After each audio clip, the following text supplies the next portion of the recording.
Hey soccer fans, this is Nick reminding you to check out Sports Spider. If you're tired of searching multiple websites for sports news, SportsSpider.com has you covered. They collect the latest articles, videos, and podcasts from around the web and organize them by your favorite teams. If you want to stay as updated as possible on the Chicago Fire or any other team, hit the link in the description to check out SportsSpider.com.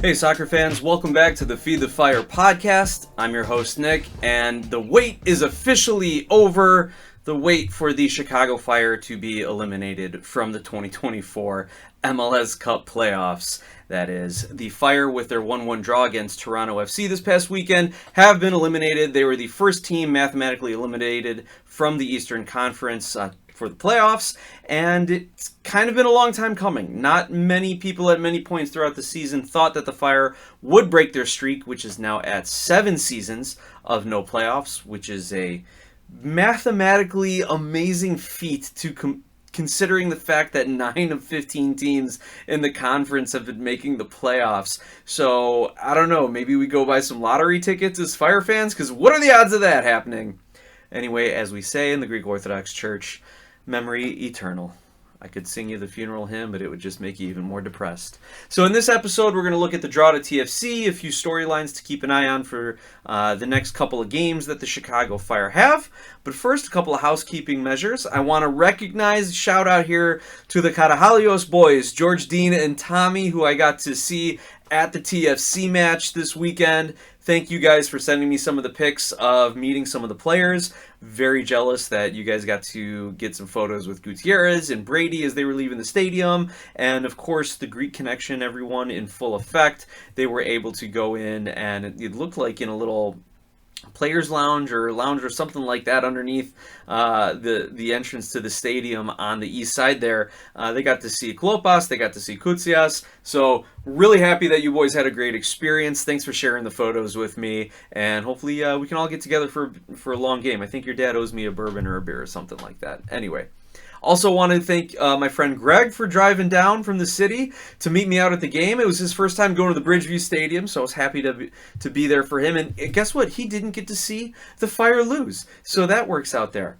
But Greg had a great comment. He's a soccer fan. He's been playing his whole life, following leagues around the world, but not much following Major League Soccer. But he made a first half observation that said, I can see why the Fire don't win many games. They really like to pass the ball in the middle of the field, and it's not trying to attack, it's with the back line. So very, very good observation by Greg. Having not gone to a Fire game all season, he definitely summed it up very quickly. And he was not wrong.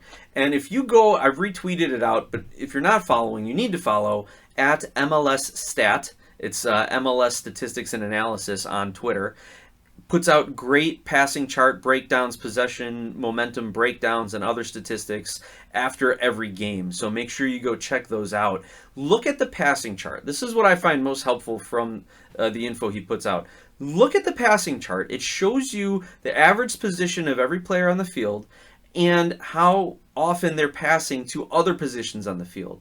So if you see the two players passing the ball a lot together, it's a nice thick line representing a lot of different passes. And if you see a very thin line, almost luminescent, opaque, then you know those two players have not been connecting, not passing the ball to each other. And if you look at the Chicago Fire passing chart, what is encouraging is you see the wingbacks are higher up the field than the center backs and some of the midfielders.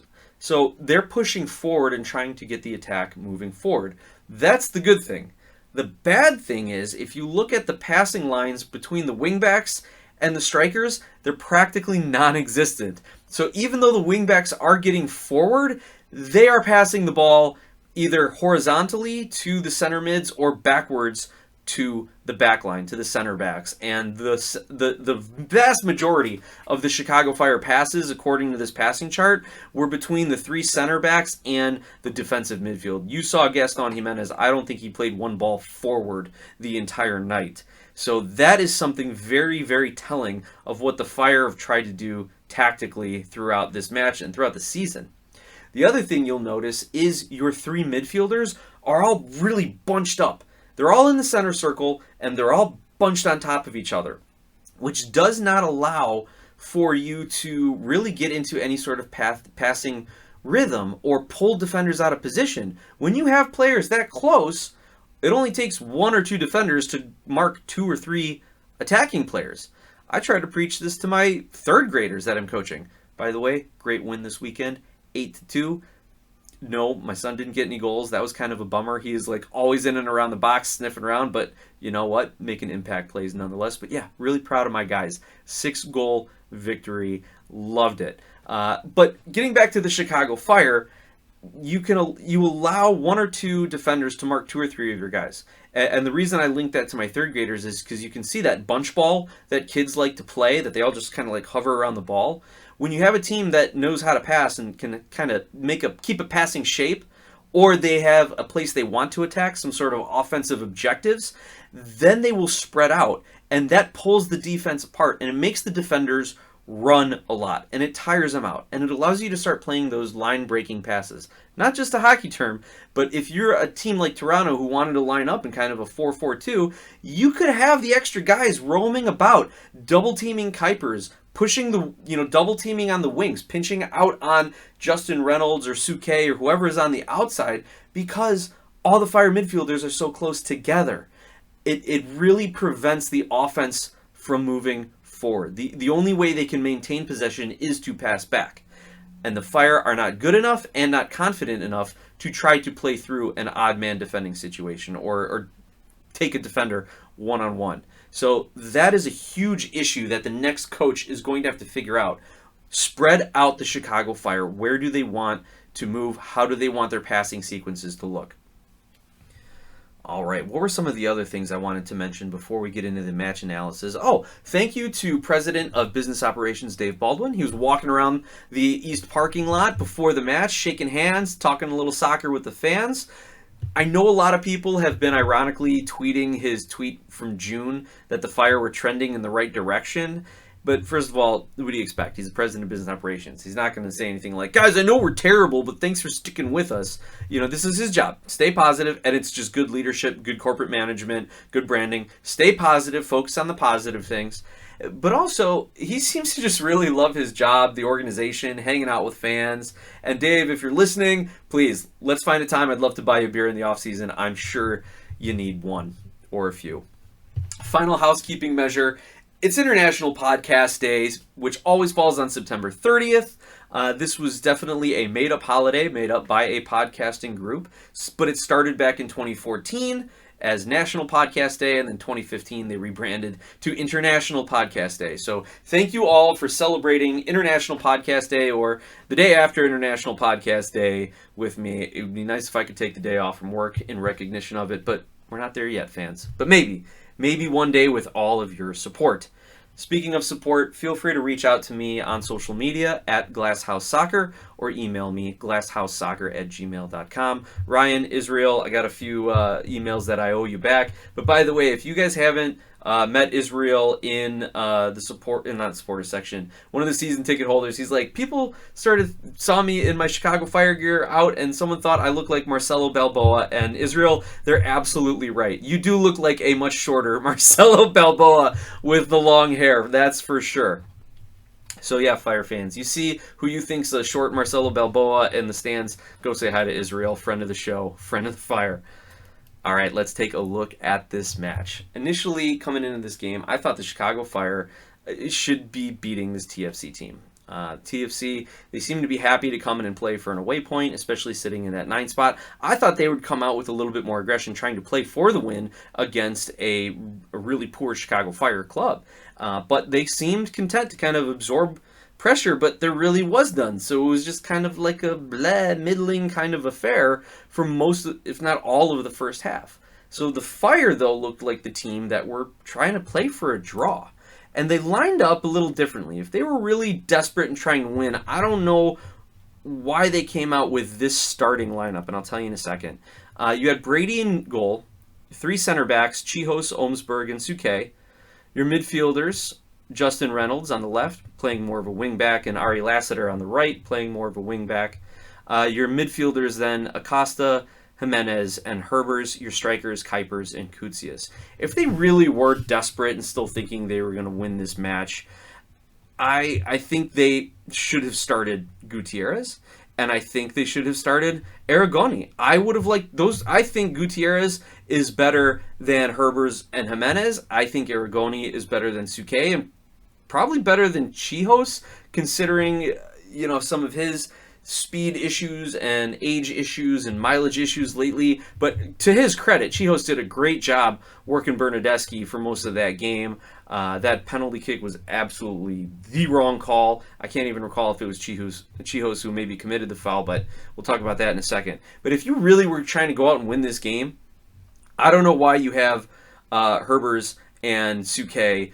You should have Gutierrez and Aragoni. You should consider also Mauricio Pineda, who has been nursing an injury, but if he's on the lineup, if he's in the bench, he's got to be ready to go. Pineda and Gutierrez in place of Jimenez and Herbers in the middle. And then potentially Mueller on the left instead of Justin Reynolds. Now, I know Mueller isn't as much of a defender as Reynolds is, and maybe that's why they wanted to keep him there, knowing Lassiter would be pushing forward more. But if you're the home team, if you're desperate, if you're going for 3 points, put in Mueller, who's a better attacking player than Justin Reynolds.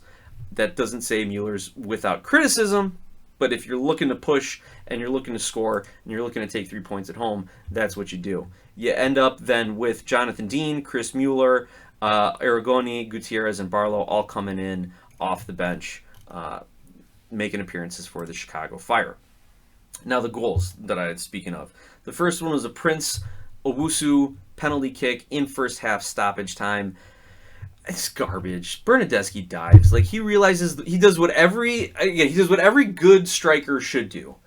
He tries to dribble between defenders, pushes the ball too far ahead of him, and knows he's not going to be able to get on it, get a shot off. So he just falls down. He just fakes like he got contact. No call on the field at the time. It wasn't until the ball goes out of bounds a few minutes later that they actually stopped the game for a VAR check. Everyone in the crowd was like, what's going on? Even the guy next to me in the stands pulls out his phone, turns on Apple TV, puts the game on, and is watching the broadcasters talk about, I don't know what they're trying to check here. There's no foul. This can't be clear and obvious even if it is. And sure enough, it goes to VAR. The referee, at that point, I almost feel bad for the referee because he should just go and just take a quick look, say no foul, and be done with it. But the fact that he looked at it, he saw contact. And maybe there was contact. Probably was contact. That's the only way I can rationalize the fact that this referee called a PK. That there was contact and the offender went down. But in the moment, if you're not calling that foul, if you're the head referee watching 2 defenders and 1 attacker go for the ball in the box, and you can't make that call, I don't know what angle shows you differently. I think that is an absolutely garbage call. I think it was the wrong call.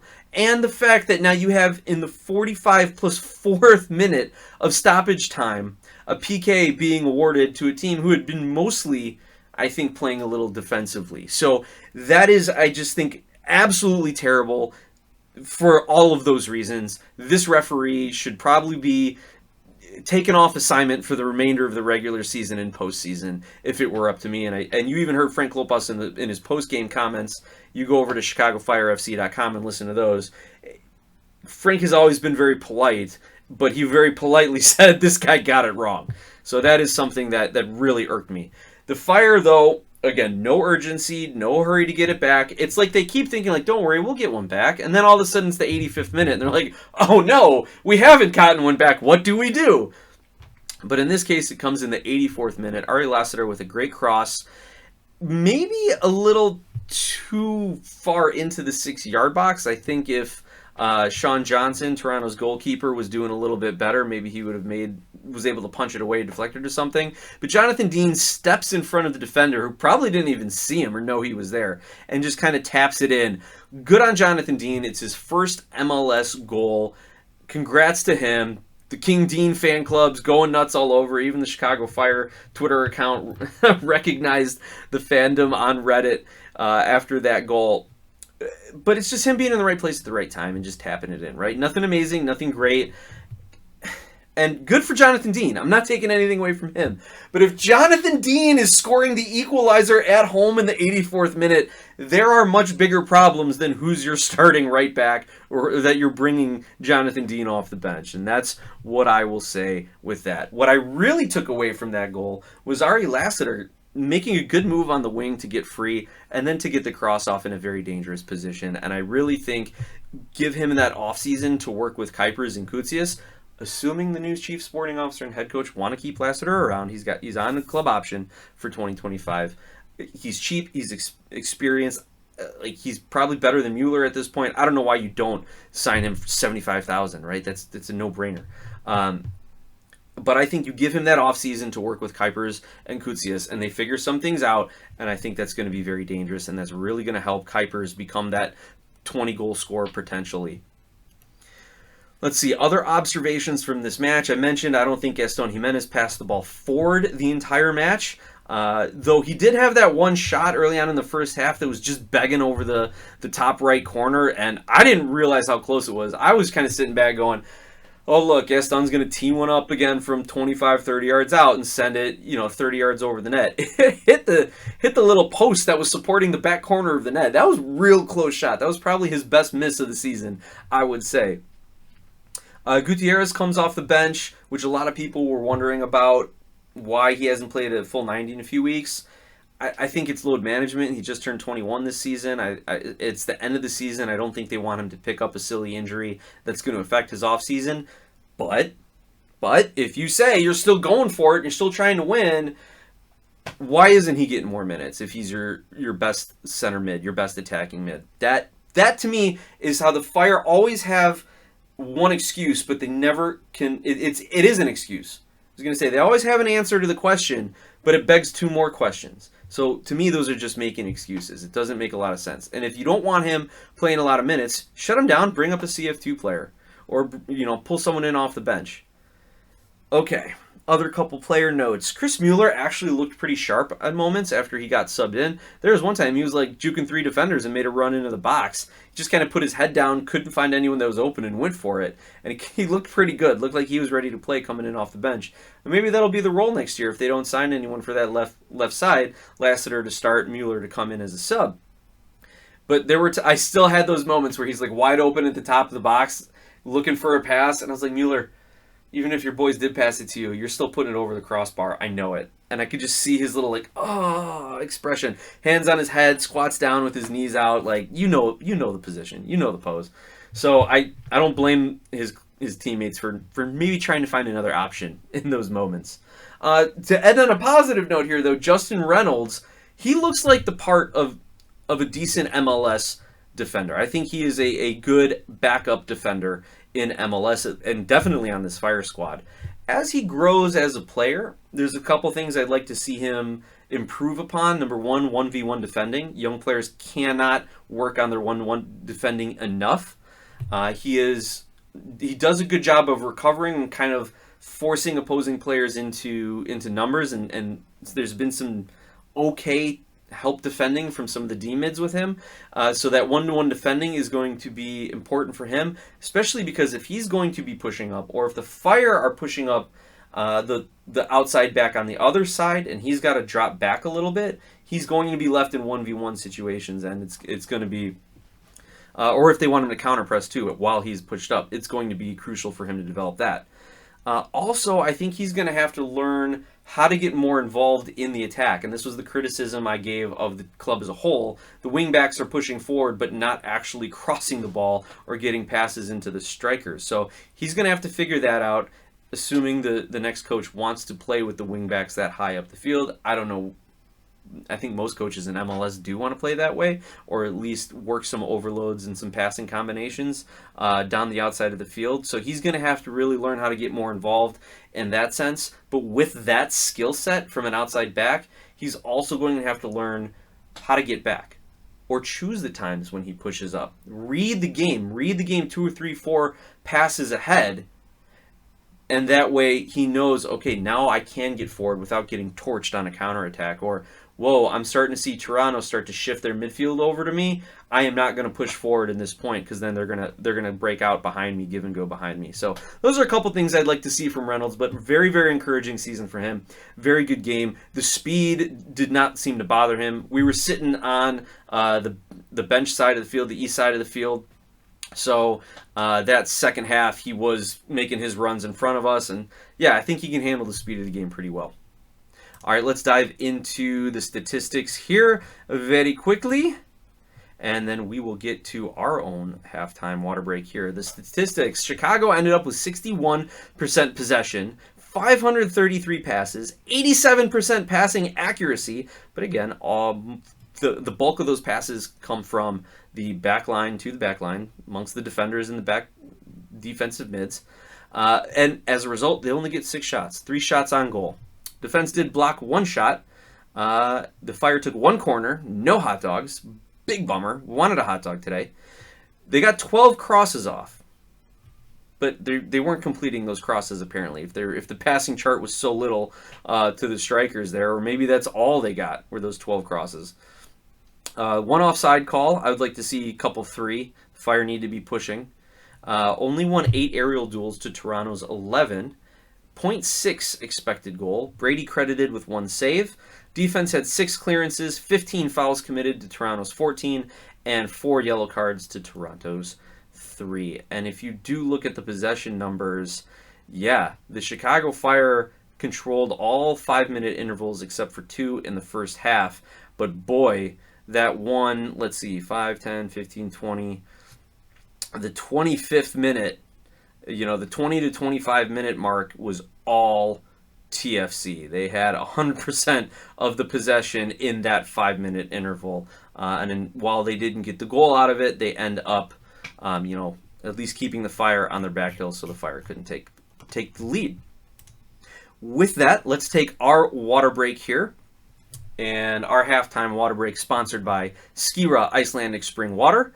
Icelandic for clear, Skira water comes from a spring in a government-protected nature preserve in Iceland with naturally low mineral content. This isn't your average water. Clearly, pun intended, it's one of the best. And Skira Icelandic Spring Water is available at your local 7-Eleven. Make sure you go stock up on a few bottles to get you through the last couple weeks of the MLS season. Okay, so where does that leave the Chicago Fire? If you want to look in the standings, the Fire are now last in the East, officially eliminated, the first team eliminated from playoff contention in the Eastern Conference. But hey, at least they're not the San Jose Quakes, right? Someone was joking online, when are they moving to Las Vegas? The Quakes have clinched the wooden spoon. They sit on 18 points. At least the Fire have 30 points. But I do remember reading that even if the Fire win their next 2 games, they will still only average about a point per game and be on that 36-point total.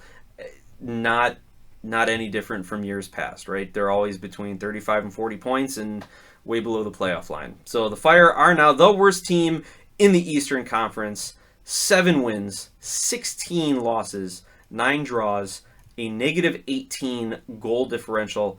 They have given up, though, 55 goals. 1, 2, 3, 4 other teams in the Eastern Conference have given up more goals than them. Toronto, Montreal, DC, and New England in no particular order. But if you want to look in the Western Conference, similarly, 1, 2, 3, 4, there's 4 teams that have given up more goals. So the Fire are bottom of the middle third, I guess, in defensive action here. Where their biggest deficit, if you want to look at the record here, 2 away wins, 9 away losses. So they have not played well away, not that they've played all that great from home either. So that is where the Fire stand as it is. So some final thoughts there. No wooden spoon. Thank you, San Jose. Did not establish any sort of home dominance. Did not scrap for those points on the road. That Klopas' old school mentality of a draw on the road is good, but a draw on the road is only good if you're winning at home, and the Fire were barely doing that. So a lot of things that they're going to have to look for in the next couple of games and into the offseason. So something that we as fans can look for. let's look at the free agents and let's look at who might be playing for some contracts here. We've got Lassiter, Chihos, Herbers, Olmsberg, Ritchie, all free agents. Aragoni on the loan list. I feel like there's maybe one or two more players who are on the loan list, but they don't come to mind right now. If it were up to me, keep Lassiter and Olmsberg. If you can't sign anyone else, keep Herbers. I would love to see Aragoni. Anyone who's listened to this show long enough knows that I'm a big fan of Aragoni. I love his physical play. I love his pace. And I think he would fit in well in this team and he does fit in well in this league. It's just the Fire have, I think, gotten a bad rep for being very physical, foul committing defenders, and I don't think that's helped him with how physical he would like to play. However, that is something for the new chief sporting officer and the next coach. Another thing that we're going to have to look at. In his post-game, Frank Klopas said that the club's going to have to look to do what's right for the club and how he can be of best help to the club. I mean, I think the best help for the club is for him to say, I'm not going to coach again next year in any capacity. Because that's forcing this front office to then go find an actual coach. Last year, he was just an easy fall. Well, we didn't get the guy we wanted the most, whoever that may be. Was it Jesse Marsh? Clearly, you didn't want to pay him enough or give him enough control of resources, whatever. But if Klopas thinks the best thing he can do for the club is to stay on the coaching staff, then someone needs to tell him no. No, that's not the best thing you can do for the club, sir. Anyway, something to keep an eye on as over the next couple games. Now that we're officially eliminated, there's a lot of speculation that the organization will announce a new head coach or a new sporting officer, or at least within the hour or the day after decision day, the final match day, that they'll make that announcement. The rumors obviously being Greg Berhalter to take over a dual front office role as well as the head coaching role. One other thing I wanted to talk about as well, another headline that popped up as a result of this game, there was a fan protest banner that popped up late in that second half. A lot of pictures were taken, a lot of it shared on social media. It even made the MLS Apple broadcast for a little bit. I don't think they focused in on it. Again, I wasn't watching, I was at the game. I don't think they focused in on it and commented on it, but it was visible on the screen in certain angles when the action was down against the north goal there. A lot of people are saying this is great. A lot of people saying this is terrible. A lot of people saying this was a good idea but poorly organized, right? The banner itself, it was a black banner with a black banner with white font writing that said, tickets $25, beers $14, 7 years without a playoff, priceless. So my initial reaction was, that's still great that MasterCard commercial from 1997 is still being parodied. I think that's fantastic. Whoever came up with that idea should go down in the Advertising Hall of Fame. Also, I don't think $25 supporter tickets seem that bad. I was trying to click around on the Columbus Crew website just for a point of comparison for a team doing really well. I think they were between $30 and $36 for supporters tickets, Nordeck tickets. So I don't think $25 for Fire supporter tickets are that bad, and the fact that they're a little closer, I think, in Soldier Field and Bridgeview than some other stadiums. And they've done the supporters acts. They're trying to do a little bit more. So I think the $25 tickets isn't the protest. $14 beers is downright robbery. That's for sure. You got a sponsorship with Hazy Pitch. Bring the prices of those beers down. Absolutely. But that's not why we're here. We're not talking about beer. It's a direct shot at the front office for change. Where I disagree with this banner, and I'm not saying I support it, I'm not saying I disagree and that they shouldn't have done it. I actually applaud the fact that these fans are so invested that they're taking the extra time and the money to put this banner up, to put themselves out there, because they're on national TV. They've been photographed by everyone in the stands. They have been tagged in Twitter. Everyone knows who these fans are. So I applaud them for putting themselves out there, for taking their own time and money, for doing this, for showing how invested they are in the club, and this is the way they chose to express that. I am not going to tell anyone how to fan, how to criticize, how to do whatever. But where I think this kind of falls short is, you're focusing on prices in the banner, but what you want is different decisions in the front office.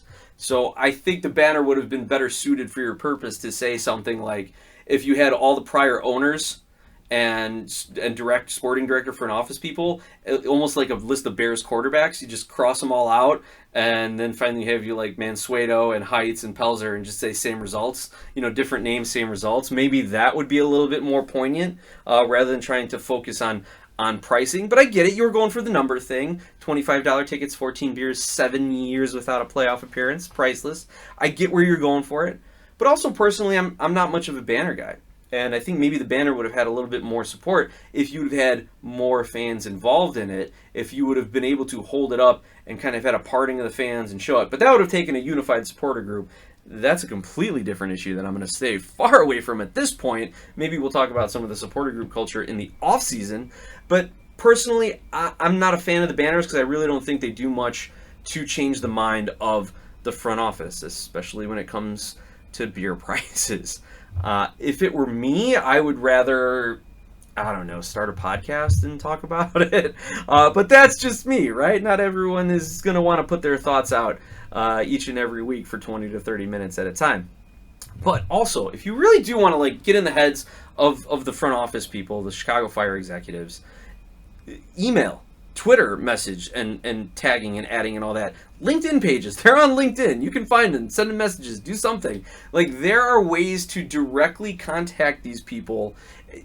And even at some point, we've seen Dave Baldwin have some sort of responses and some Twitter commentary. I think he's backed off about that when he saw what it could turn into. But still, you really want to affect these people and have something stick in their heads? That's how you do it. Not a banner in the supporter section at the end of the season. Do it, if you want to do a banner, do it the first game of the season. Do it the first game, February 2025, even maybe a preseason match or something like that. Make a headline there, because that'll force not just people to take notice in Chicago, but across the league. They're like, wait a minute, these guys are already protesting this team? They haven't done anything. Maybe that's what it takes. But if you want to stick into the hearts and minds of the front office people, got to contact them personally. Go for it. The one other thing I will say, too, if you go to a game, fill out the post-game survey. It may seem silly. It may seem childish, like we're going to take a survey and see how everyone feels about the game. No, but the reason I say fill it out is modern corporations rely so much on customer feedback, data-driven feedback, metrics, whatever you want to call it. So when they get a bunch of surveys and every one of them is ranking every category as a 1, they know something's going on, that someone took the time, even though if it was only 2 minutes, just to click 1 down the entire survey. That does send a message. That gets measured. That gets recorded. And you know where it pops up? When sponsors are like, well, what's your customer engagement like? We want to be affiliated with a positive sports brand. Well, our customer feedback, our post-match surveys are averaging a 1.2. Like that can affect that sort of thing. So make sure, if you really want your voice to be heard, give everything 1s. Giving 2s, 3s, and 4s does nothing. It's either 1s or 5s. That's the only way that it's going to get noticed. The other thing, if you really want to make a difference, write to the MLS pundits. Like the guys who used to do extra time, like Andrew Wiebe, Matt Doyle, those guys, like, Wiebe can't avoid a good bet. And Doyle, I think, can't ignore a team that is so unsuccessful as the Chicago Fire, though I think he'd like talking about them more if they actually had some sort of tactical identity. But like, go check out the Soccer Wise podcast with Tom Bogert and David Goss. Like, keep sending them messages. They're trying to grow their brand. Keep sending them messages. If Fire people keep flooding their inboxes and their channels, same as anything, people are going to want to talk about it. So I think that is an effective way. That's an alternative to putting a banner up that's probably going to get ignored or even mocked. So other things we could do to effectuate change. But again, I applaud those who did put the banner up. You're taking steps forward. You're trying to bring about change. And I will never criticize how you want to be a fan. But there's other ways we can go about doing it that may also create storylines and impact the club. Well, with that, we're going to wrap up for the night. Thank you so much for allowing me to come into your listening device once again this week on National Podcast Day, for whatever that's worth. International Podcast Day. Please like, subscribe, rate, review, share the show. We're going to keep going once or twice a week into the into the playoffs and into the off season. So don't think we're going anywhere just because the Fire have flamed out once again. But I will end the show as we always do. Oh, by the way, the Fire are playing Charlotte in a couple weeks, and then Nashville to close out on the 19th. I will see you at that Nashville game, and I think I got the schedule wrong with the Charlotte game, so please go check that. I've rambled on far enough. Let's go Fire.